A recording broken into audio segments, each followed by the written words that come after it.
Bon, c'est le cam. Et bonjour à tous et bienvenue à notre culte de ce matin. J'espère que le Seigneur nous aidera à léser nos soucis, nos fardeaux et les choses légitimes du monde qui nous préoccupent pour nous concentrer sur notre Seigneur Jésus. Dans le psaume 106, nous avons un appel pour louer le Seigneur comme son peuple. Mon assistant, c'est un peu en retard.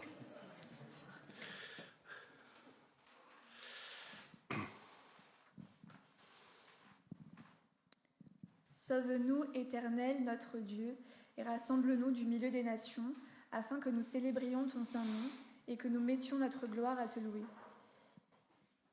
Béni soit l'Éternel, le Dieu d'Israël, d'éternité en éternité, et que tout le peuple dise Amen, louez l'Éternel. Lèvons-nous et chantons ensemble, Éternel, notre Seigneur.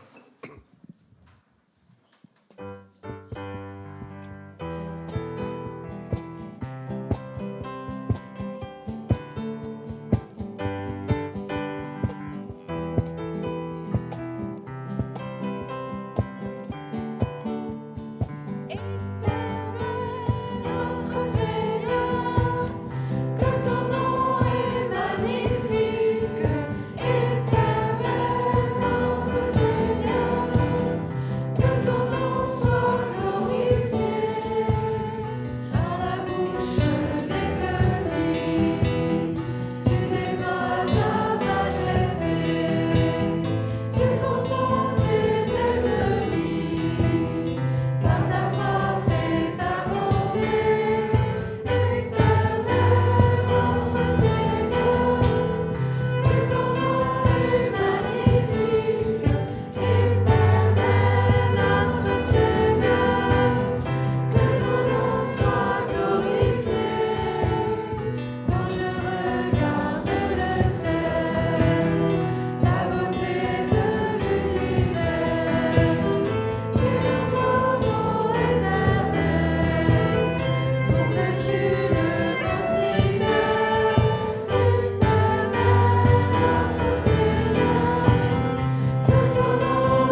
Prions. Père, nous te remercions pour cet appel que le psalmiste nous lance en tant que peuple du Seigneur à te louer pour ce que tu es et ce que tu as fait pour nous. Nous prions pour les enfants ici présents ce matin afin que dans leur jeune cœur et esprit, ils en viennent à connaître le Seigneur comme Sauveur et se joignent à nous pour louer notre grand Dieu. Soyez avec eux et avec leurs moniteurs ce matin, alors qu'ils se rendent dans leur classe. Et tout le peuple du Seigneur a dit Amen. Les enfants vont maintenant rejoindre leur classe, à l'exception des plus jeunes qui n'ont pas de moniteur ce matin. Voulez-vous asseoir?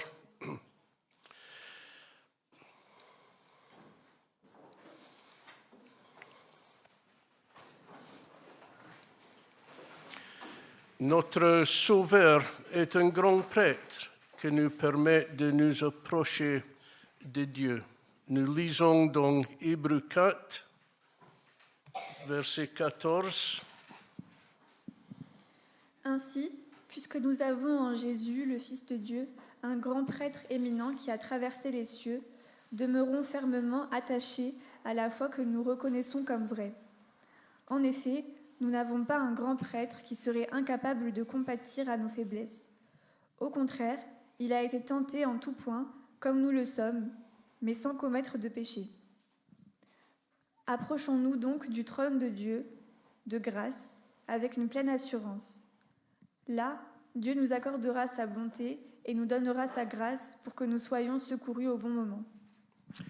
Chantons maintenant de notre foi dans l'œuvre rédemptrice que Dieu a accomplie par Jésus-Christ. Lèvons-nous pour chanter « Je crois en Jésus ».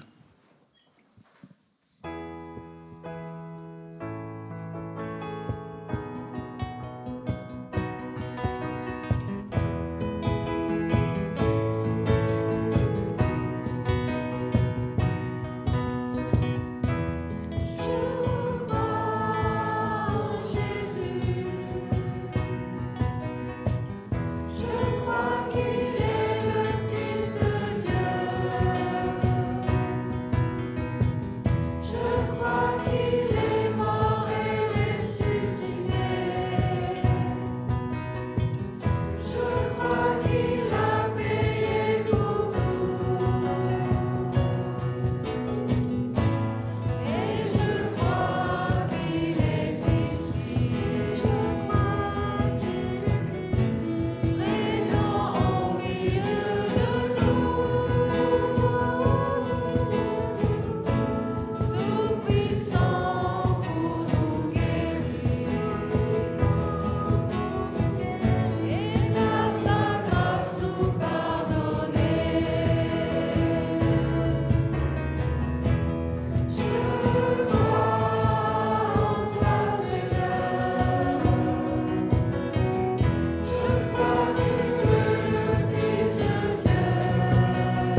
Prenez place. Souvent, la question est posée, comment adorer Dieu en esprit et en vérité? Nous avons, je pense, la réponse en Jean 4, versets 24 et 26. Jésus s'est trouvé en conversation avec la femme samaritaine. Mais l'heure vient, et elle est déjà venue, où les vrais adorateurs adoreront le Père en esprit et en vérité, car ce sont là les adorateurs que le Père demande. Dieu est esprit, et il faut que ceux qui l'adorent en esprit et en vérité. La femme lui dit, « Je sais que le Messie doit venir, celui qu'on appelle Christ. Quand il sera venu, il nous annoncera toutes choses. » Jésus lui dit, « Je le suis, moi qui te parle. » Nous chantons encore et lèvons-nous pour deux chants en esprit, en vérité, en qui est l'esprit de vérité.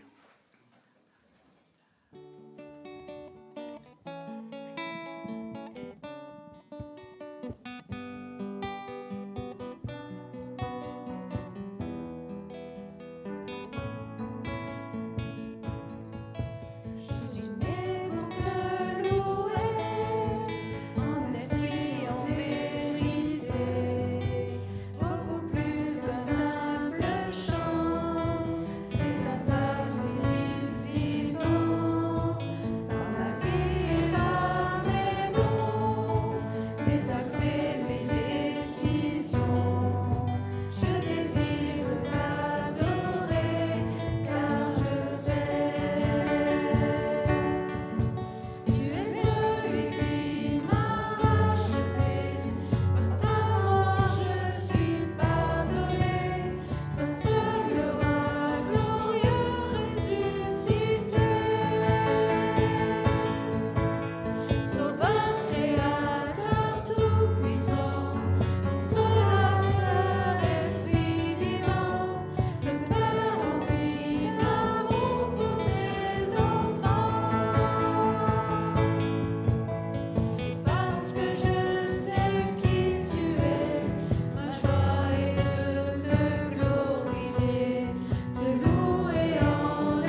Prenez place. Maintenant, nous avons un temps de prière libre pour exprimer notre adoration et nos louanges vers le Seigneur. Prions. Père, nous te remercions pour ce temps mis à part qui nous permet de venir en ta présence, de t'adorer et de te louer. Nous te remercions pour le plan du salut et pour la manière dont tu nous conduis et nous protèges sur notre chemin chrétien. Nous pouvons dire ce matin, Alléluia, quel sauveur nous avons trouvé. Amen.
Amen. Nous accueillons Lucie parmi nous ce matin. C'est un plaisir de la retrouver après quelques semaines d'absence d'une opération chirurgicale qui l'empêchait de conduire. Mais je peux dire avec joie qu'elle est maintenant capable de tenir le volant à deux mains. Je laisse la place à Lucie maintenant pour le message aujourd'hui.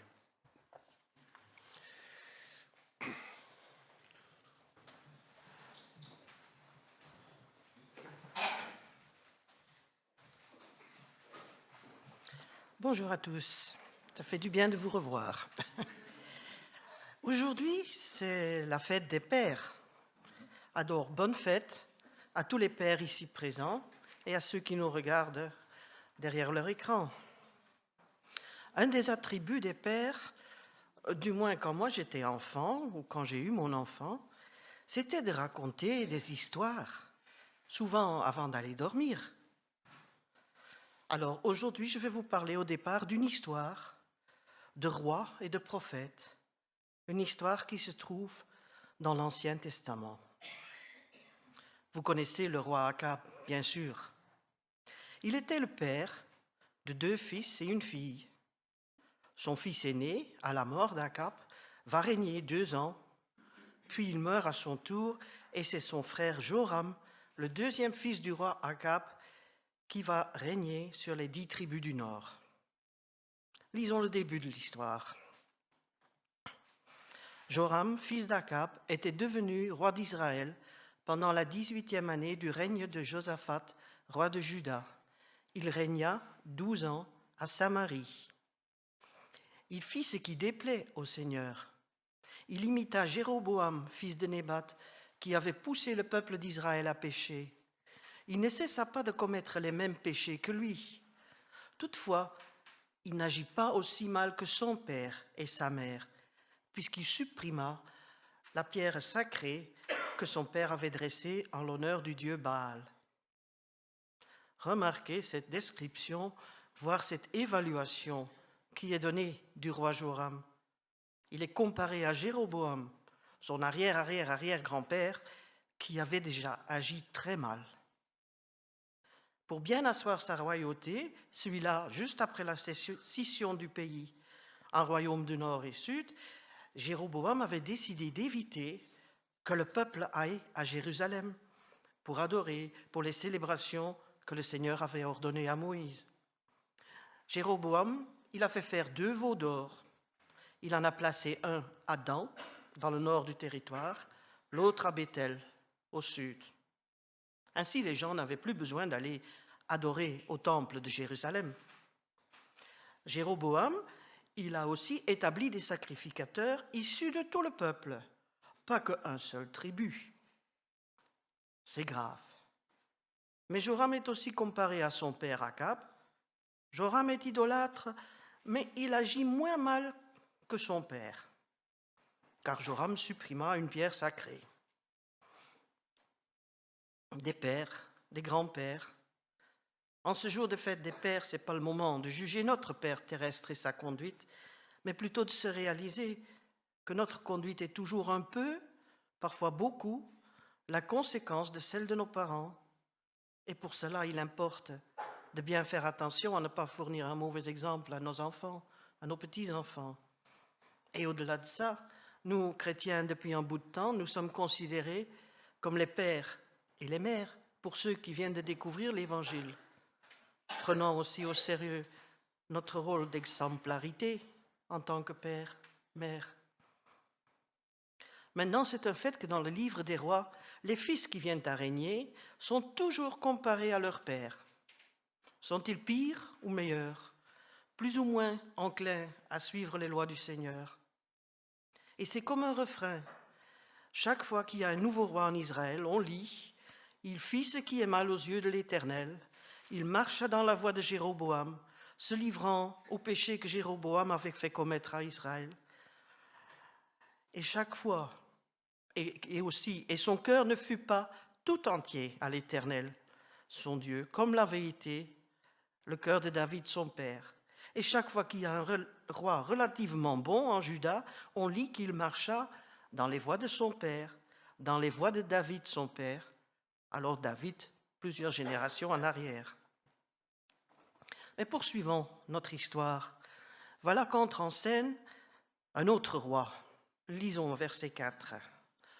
Le roi de Moab, Mécha, avait des élevages de moutons. Il devait livrer chaque année 100 000 agneaux et 100 000 moutons avec leur laine comme impôt pour le roi d'Israël.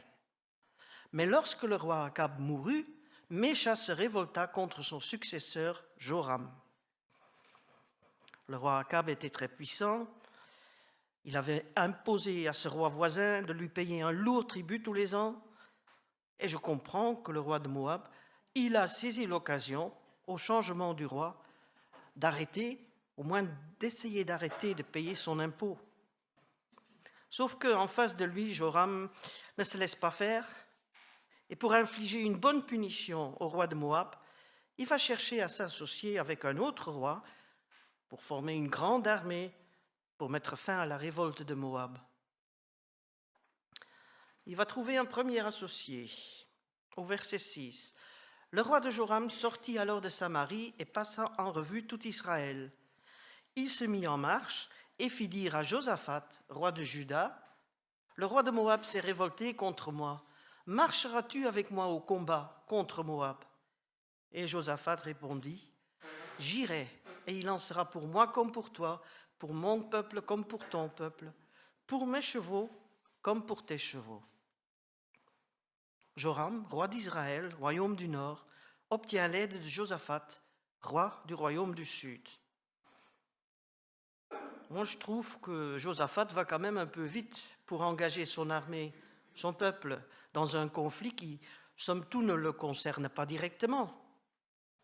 Sauf que il est utile de garder Moab en position de faiblesse, parce que sinon ce pays voisin, aussi voisin de Juda, pourrait bien venir l'attaquer. Donc là, on a un motif stratégique pour partir ensemble en guerre. Mais c'est étonnant, cette association du roi Josaphat, parce que lui, il a amené des réformes religieuses dans le royaume de Juda, afin de rétablir le culte, de mettre fin à un certain nombre de péchés d'idolâtrie. Et voilà qu'il s'associe avec Joram, le roi qui fait tout ce qui déplaît au Seigneur. Josaphat, il devait savoir mieux, parce qu'auparavant, il s'était déjà associé au roi Akab, en disant exactement les mêmes mots. « Il en sera pour moi comme pour toi, pour mon peuple comme pour ton peuple, pour mes chevaux comme pour tes chevaux. » Et cette association avec le roi Akab ne lui avait pas réussi. Et voilà que Josaphat, quand même, remet la même erreur. C'est bien humain. Nous ne tirons pas toujours les bonnes leçons de nos expériences passées, ou nous les oublions. Alors Josaphat, il s'associe et il donne même l'avantage à Joram en lui demandant, verset 8, « Et par quel chemin allons-nous monter ?» Joram dit, « Par le chemin du désert d'Édom. » Retenez bien ce détail. Alors, est-ce que David a réussi à mettre la carte? Yes. Merci. Donc, il y a le roi d'Israël au nord et le roi de Juda au sud qui vont attaquer Moab. Moab qui est en violet, là. Et vous voyez qu'il y a la mer morte entre eux. Alors, moi, j'aurais dit contourner cette mer par le nord serait le chemin le plus court. Mais Joram, il a une autre idée. Il veut mettre toutes les chances pour gagner de son côté en prenant Moab par surprise, en venant par le sud. Et pour cela, il faut traverser le pays d'Édom. Et tant qu'à faire, Joram et Josaphat invitent le roi d'Édom à les accompagner avec son armée. Bon, d'un côté, c'est une très bonne idée. Moab surveille la frontière du nord, au-dessus de la mer morte, mais il ne se doute pas que le danger peut venir par ailleurs. Et puis, 3 armées alliées, c'est plus fort que 2. Mais d'un autre côté, l'idée n'était quand même pas si géniale, parce que, au verset 9, le roi d'Israël, le roi de Juda et le roi d'Édom partirent, et après avoir marché 7 jours, ils ne trouvèrent plus d'eau. ni pour les troupes, ni pour les bêtes qui les suivaient. 7 jours dans le désert, et voilà qu'il leur manque déjà l'essentiel, de l'eau. Ça vous étonne? Moi, pas du tout. Quelle bêtise de s'engager avec 3 armées dans le désert. C'est tellement prévisible qu'ils allaient manquer d'eau. Mais regardez la réaction du roi Joram au verset 10. Alors le roi d'Israël s'écria « Malheur! C'est le Seigneur qui nous a attirés ici, nous les 3 rois, pour nous livrer au pouvoir des Moabites. » Et c'est bien la première fois que j'entends parler du Seigneur dans cette histoire. Et comment? C'est pour désigner le Seigneur comme étant responsable pour la situation périlleuse dans laquelle ils se sont mis eux-mêmes. Regardez avec moi un autre verset dans le livre des Proverbes, au chapitre 19. Telle personne se met bêtement dans une mauvaise situation et tourne sa colère contre le Seigneur. On se met dans une mauvaise situation et après on dit que c'est la faute au Seigneur. Bon, ce n'est pas nouveau comme réaction, surtout de la part d'un personnage idolâtre, le roi Joram. Il ne parle pas de Dieu, il ne pense pas au Seigneur, mais quand quelque chose va mal, il accuse le Seigneur. C'est lui le responsable de tous les maux de la terre. Ah ben, que cet homme est bien incohérent. Il ne pense pas à Dieu, il ne le consulte pas, mais quand tout va mal, c'est surtout pas ma faute, mais c'est la faute à Dieu. Voilà Joram, Josaphat et le roi d'Édom en bien mauvaise posture. Tout à coup, Josaphat, il a quand même une idée. Verset 11. Mais Josaphat demanda, « N'y a-t-il pas ici un prophète par qui nous puissions consulter le Seigneur ?» Un des serviteurs du roi d'Israël répondit, « Nous avons avec nous Élisée, fils de Shaphat, qui était un collaborateur intime du prophète Élie. » Bien, répondit Josaphat, cet homme-là saura nous annoncer ce que le Seigneur veut nous dire. Et aussitôt, les rois d'Israël, de Juda et d'Édom allèrent trouver Élisée. Enfin, quand tout va mal, Josaphat a ce réflexe de penser au Seigneur, ou du moins à quelqu'un qui pourrait leur communiquer un message de Dieu. Voilà qu'entre en scène le prophète Élisée. Et les 3 rois se sont déplacés pour aller le consulter. Ce n'est pas une mince affaire, 3 rois qui se déplacent. Ils sont acculés, dos au mur. Qui peut encore nous aider? Eh bien, le prophète Élisée va les accueillir. Et il ne va pas mâcher ses mots. Le prophète s'adressa au roi d'Israël et lui dit, « Pourquoi viens-tu me déranger? Va plutôt consulter les prophètes de ton père ou ceux de ta mère. » « Non, répondit le roi, c'est le Seigneur qui nous a attirés ici, nous les 3 rois, pour nous livrer au pouvoir des Moabites. » Donc, pas besoin de consulter les prophètes de mes dieux, pense Joram. Ils n'y sont pour rien. C'est ton Dieu le responsable, alors qu'il nous rende des comptes. Élisée reprit, « Par le Dieu vivant, le Seigneur de l'univers dont je suis le serviteur, je réponds uniquement parce que je respecte Josaphat, roi de Juda. Autrement, je ne ferai pas attention à toi, je ne te regarderai même pas. » C'est fort, aucun respect pour ce roi Joram. Mais Élisée est quand même enclin à aider le pauvre Josaphat, qui, une fois de plus, s'est associé à un roi idolâtre. Parfois, on répète plusieurs fois la même erreur pour enfin apprendre une leçon.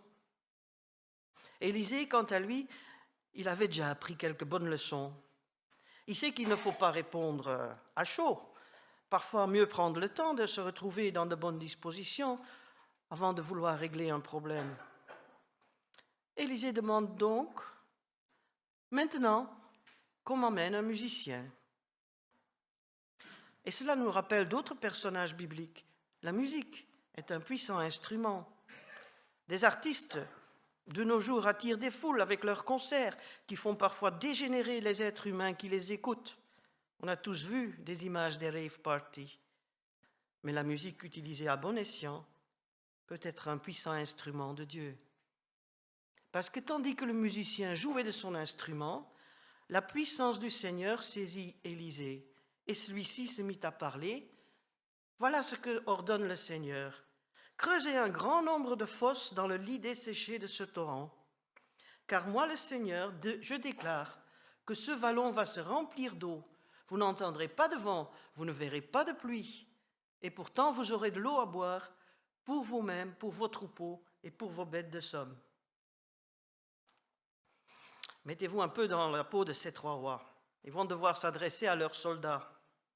Des soldats épuisés par la chaleur et le manque d'eau. Et ils vont leur dire, creusez un grand nombre de fosses. Si vous étiez un soldat à ce moment-là, que penseriez-vous de cet ordre? Heureusement, l'Esprit de Dieu a prévu cette réaction peu positive des soldats. Et il ajoute par la bouche du prophète Élisée un puissant encouragement. Non seulement vous allez avoir à boire, pour vous, pour vos animaux, mais en plus de ça, car mon Dieu n'est pas un petit Dieu de rien du tout, au verset 18, mais, continua Élisée, c'est encore peu de choses pour le Seigneur. Il va même livrer le pays de Moab en votre pouvoir. Vous pourrez détruire toutes les plus belles villes fortifiées, vous pourrez abattre tous les arbres fruitiers, boucher toutes les sources et jeter des pierres dans tous les champs cultivés pour les ravager. C'est encore peu de choses pour le Seigneur. Alors remettez-vous dans la peau de ces soldats. Que penser de ce message d'Élisée? Vont-ils se mettre à creuser? Au stade où ils en sont, crever en train de creuser ou crever sans creuser, c'est pareil. Sauf que leur curiosité a été titillée un peu. Dieu livrera Moab. Bon, on veut bien voir ça. Alors ils creusent les fosses et exténués, ils vont se coucher, probablement en se disant « Qui vivra encore demain verra bien ». Le lendemain, au verset 20, le lendemain, à l'heure où l'on offre le sacrifice matinal, on vit de l'eau descendre du pays d'Édom et recouvrir le sol. Ils voient l'eau recouvrir le sol. Ils boivent, ils donnent à boire à leurs animaux. Et pendant ce temps-là, qu'est-ce qui se passe à Moab? Les services secrets ont intercepté la nouvelle. 3 rois viennent nous attaquer. Alerte rouge, mobilisation. Lorsqu'on avait appris, verset 21, en Moab, que ces 3 rois venaient attaquer le pays, on avait mobilisé tous les hommes en âge de porter les armes et on les avait placés sur la frontière. Ce même matin, où les soldats s'abreuvent, raniment les forces de leurs bêtes assoiffées, de l'autre côté de la frontière, du côté du pays de Moab. Que voient ces soldats de Moab, mobilisés et armés à bloc? Verset 22.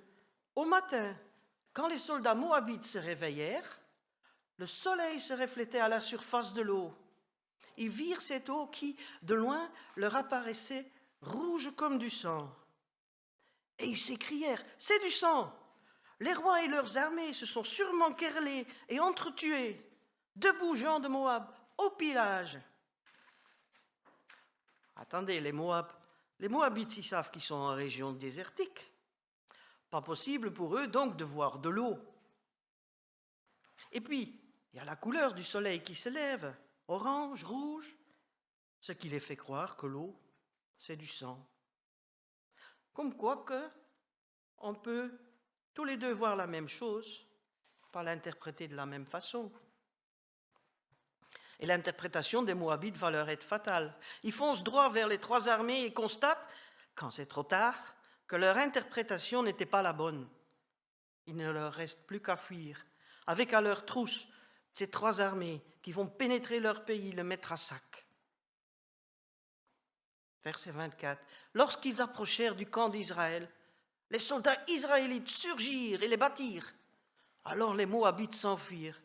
Les Israélites les poursuivirent, pénétrèrent dans leur territoire et leur infligèrent une sévère défaite. Ils détruisirent les villes, ils lancèrent chacun une pierre dans tous les champs cultivés jusqu'à ce qu'ils soient recouverts. Ils bouchèrent toutes les sources et abattirent tous les arbres fruitiers. Et finalement, seule la ville de Kir-Héres était encore intacte. Mais les soldats armés de lance-pierres vinrent aussi l'encercler et l'attaquer. C'est la panique chez les Moabites. Leur ville détruite, leurs sources bouchées, leurs champs incultivables, leurs vergers abattus. Que nous reste-t-il à faire? Verset 26, le roi de Moab comprit qu'il ne pouvait pas résister à cette attaque.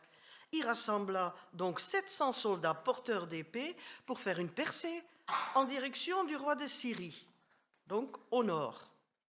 Mais cela ne réussit pas.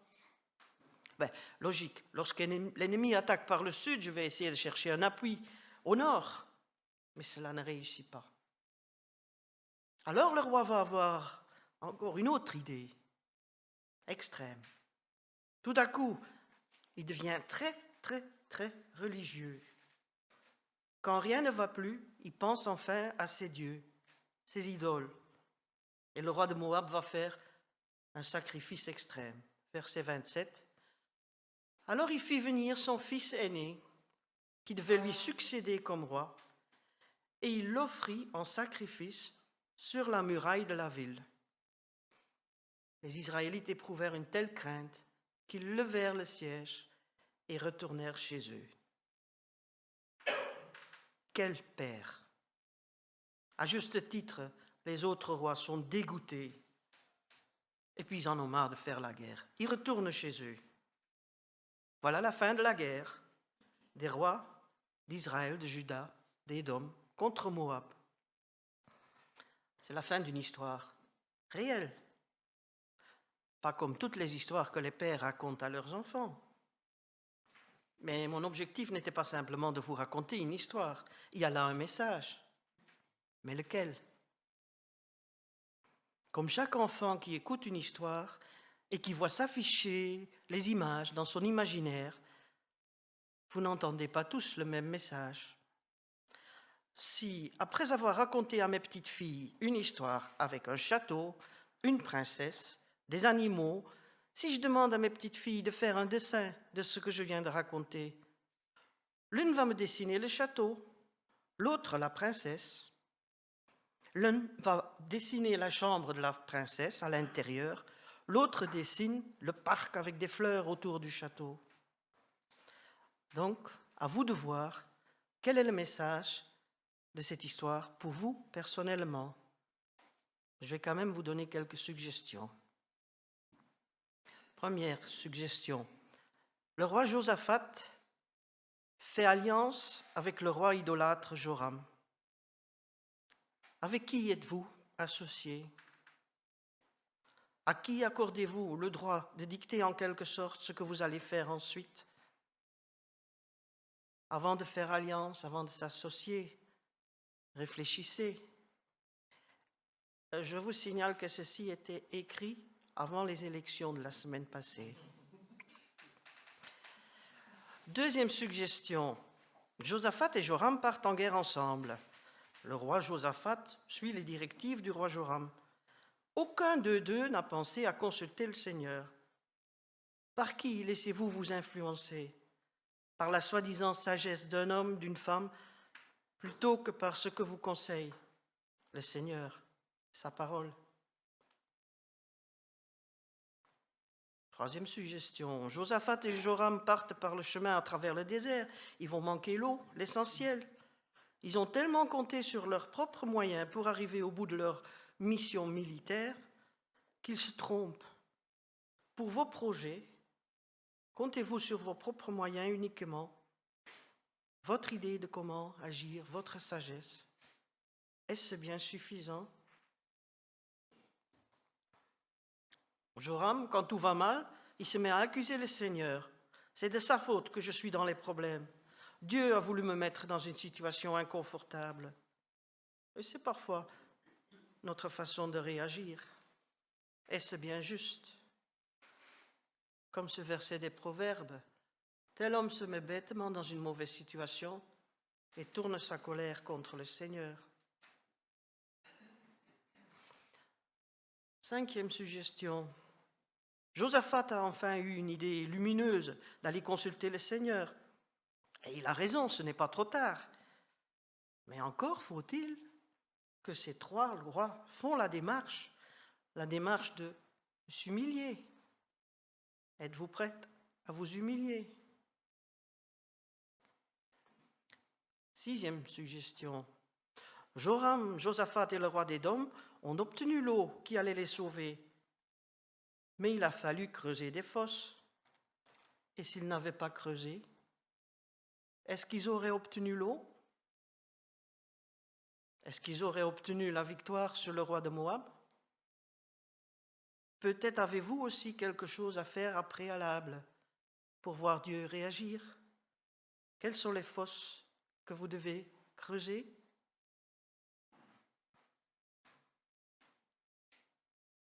Encore une autre suggestion. Ce Dieu, il ne répond pas seulement à leurs besoins du moment, l'eau, mais il y a ajouté, cela est peu de choses aux yeux de l'Éternel. Dieu répond également à un besoin plus grand, la défaite des Moabites, malgré la mauvaise alliance de Josaphat avec Joram. Paul écrit aux Éphésiens que Dieu a le pouvoir, ce Dieu qui a le pouvoir de faire infiniment plus que tout ce que nous demandons ou même imaginons par la puissance qui agit en nous. Dieu peut faire plus. Et nos fautes du passé ne limitent pas le pouvoir de Dieu d'opérer de grandes choses pour nous, avec nous. Osez-vous le croire, malgré vos fautes du passé. Et enfin, une dernière suggestion. Parlons-en de nos yeux et des tours qu'ils nous jouent, ou plutôt nos interprétations de ce que nous voyons.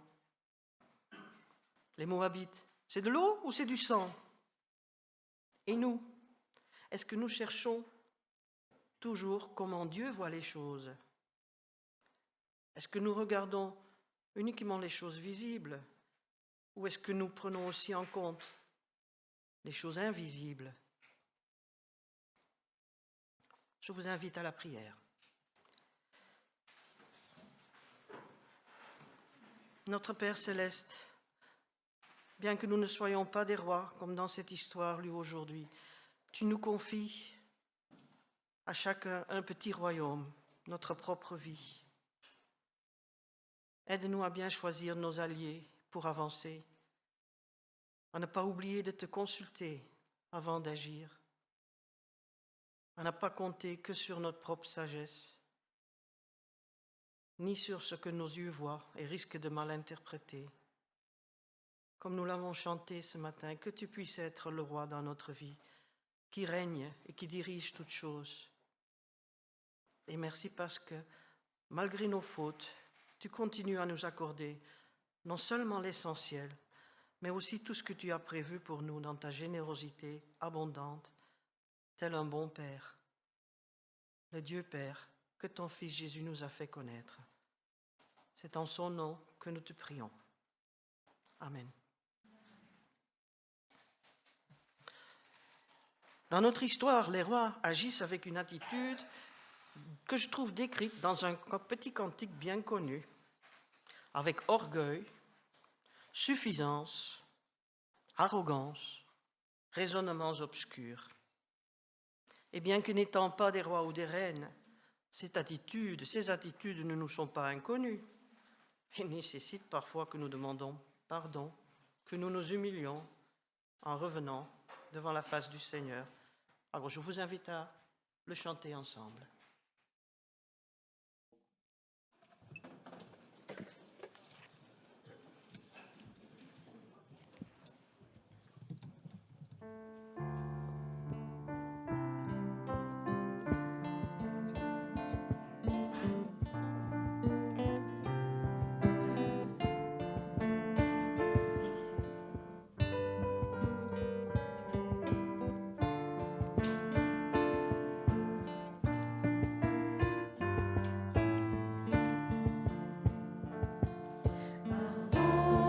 Seigneur, pardon.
Maintenant, c'est le temps de la commémoration de le sacrifice de notre Seigneur avec la Sainte Seine.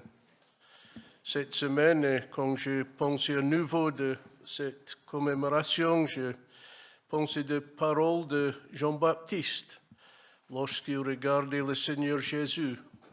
Regarde l'agneau de Dieu qui enlève le péché du monde. Dans les anciennes traditions juives, le grand prêtre devait offrir un agneau sans tache, un agneau parfait. L'agneau devait être immolé et son sang répandu sur l'autel des sacrifices pour le péché du peuple. Et cela devait avoir lieu chaque année. Mais regardez ce que nous avons aujourd'hui, notre Sauveur, le Seigneur Jésus, qui a purgé nos péchés par le sacrifice de lui-même. Et c'est la raison pour laquelle Paul a dit aux Corinthiens, car toutes les fois que vous mangez ce pain et que vous buvez cette coupe, vous vous souvenez de la mort du Seigneur jusqu'à ce qu'il vienne. Et ça, c'est notre but ce matin. C'est encore une fois cet acte de commémoration, comme nous pensons de le sacrifice de le Seigneur pour nous sur la croix de Calvaire. Et ce matin, si vous connaissez le Seigneur Jésus comme Sauveur, nous vous invitons à partager cet acte de commémoration avec nous, avec un cœur reconnaissant pour le sacrifice du Seigneur Jésus pour nos péchés. J'invite Joseph, Joël et Guy de viennent de faire la distribution.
Quand nous mangeons cette pain, pensez à nouveau de le mot de le Seigneur Jésus. Ceci, c'est un symbole de mon corps donné pour vous.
Seigneur a pris la coupe et dit cette coupe, c'est le symbole de la nouvelle alliance dans mon sang.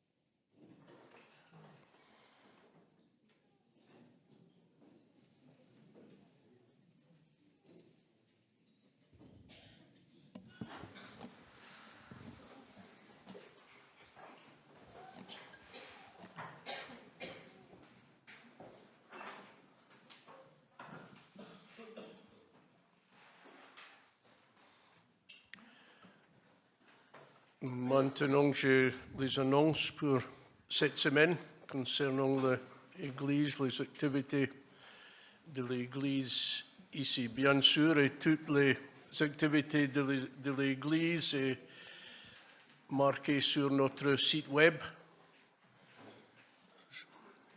Mercredi, cette semaine, c'est la première réunion.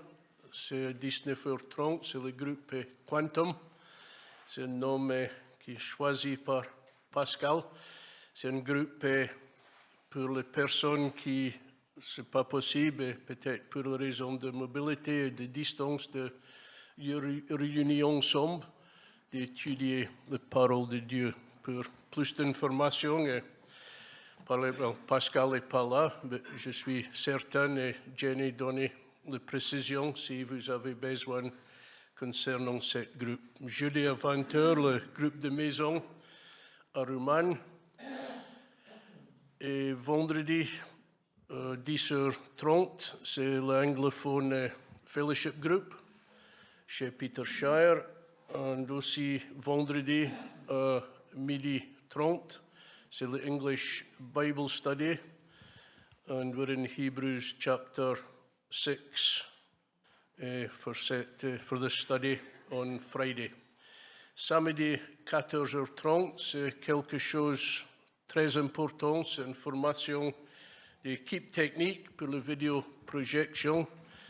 Après presque trois ans, je pense, de débat et de délibération, nous avons enfin de nouveaux équipements comme caméra et de lumière et tout ça. Je pense dimanche prochain, dans la volonté de Dieu, il y a des choses un peu différentes ici dans l'Église. Un samedi 17h, c'est la répétition de l'équipe de louange. Et bien sûr, si le Seigneur n'est pas retourné, dimanche prochain, il y a des cultes à 10h comme d'habitude.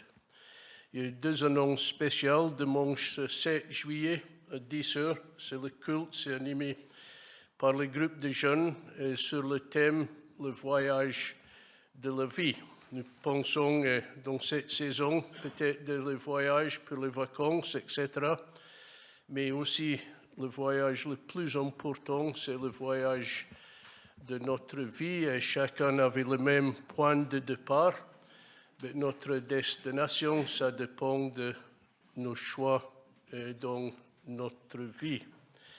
Et ça se suivi par un barbecue ensemble à 12h30 chez Joël et Monique à Lunas. Et c'est très important d'inscrire pour cet événement parce que nous avons besoin d'une idée de le nombre de personnes qui sont avec nous pour cette barbecue.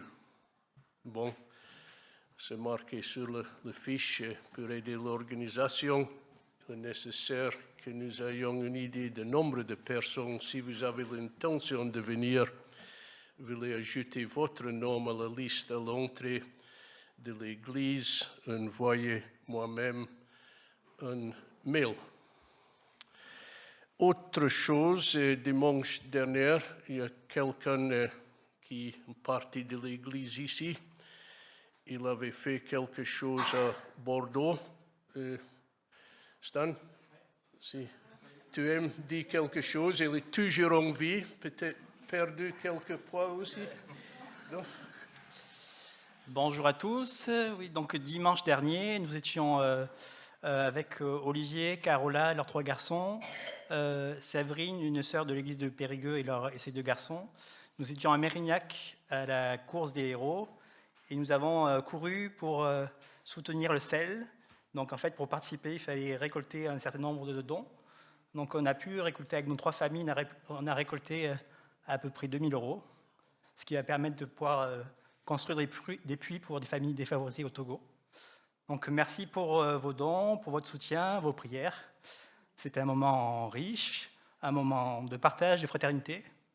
On a couru aussi avec des collègues, avec des frères et sœurs qui soutenaient aussi l'association Porte Ouverte. Donc c'était vraiment un moment de partage, de fraternité, pour une bonne cause et pour la gloire de Dieu. Voilà, merci. Très bien.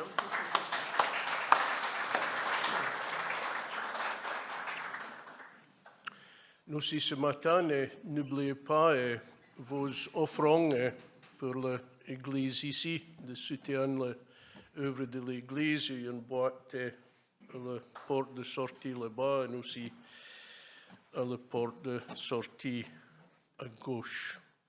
Juste pour terminer, j'aime les ai vus avec un vers pour un encouragement pour cette semaine.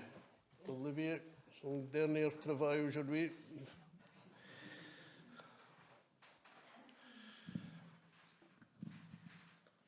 Mais dans toutes ces choses, nous sommes plus que vainqueurs par celui qui nous a aimés.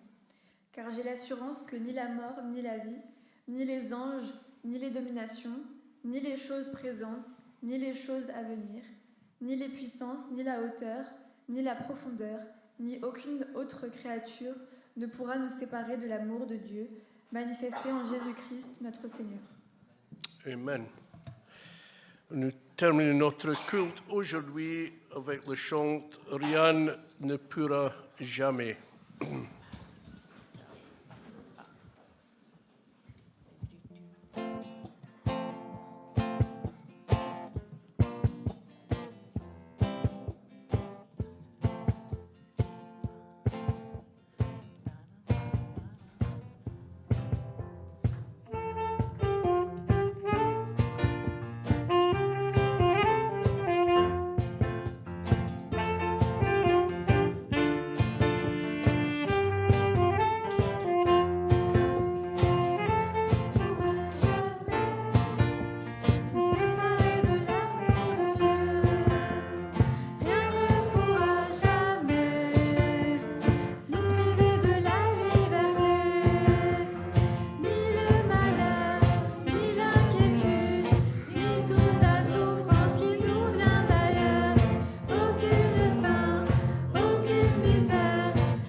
Bon dimanche à tous.